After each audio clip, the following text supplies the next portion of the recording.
नमस्कार दोस्तों।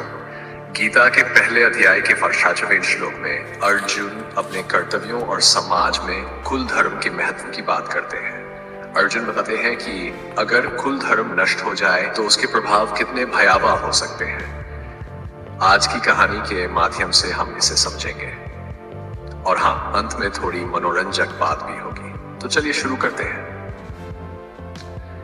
अर्जुन कहते हैं, जब कुल के धर्म नष्ट हो जाते हैं तो ऐसे मनुष्यों का स्थान नरक में होता है। ये मैंने बड़ों से सुना है।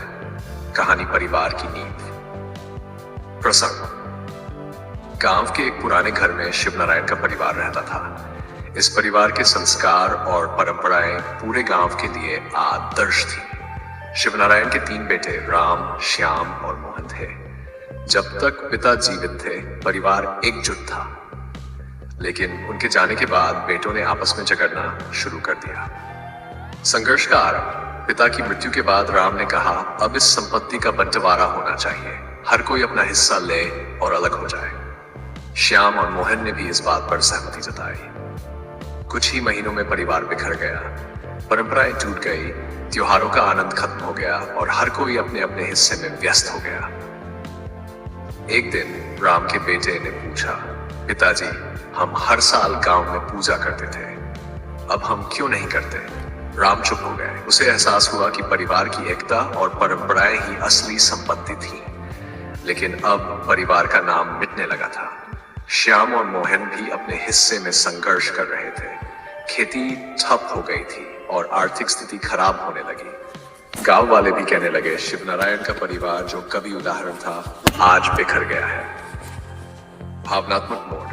राम ने अपने भाइयों को बुलाया और कहा, भाइयों, हमने जो किया वह गलत था। संपत्ति ने हमें लोभी बना दिया और हमने अपने परिवार और परंपराओं को खत्म कर दिया। अगर हम फिर से एकजुट हो जाए तो हमारे बच्चे भी इन संस्कारों को अपनाएंगे। भाइयों ने एक दूसरे को माफ किया, परिवार फिर से जुड़ गया और परंपराओं को फिर से जीवित किया। उनके बच्चे भी उन संस्कारों को अपनाने लगे जो कभी खो गए थे।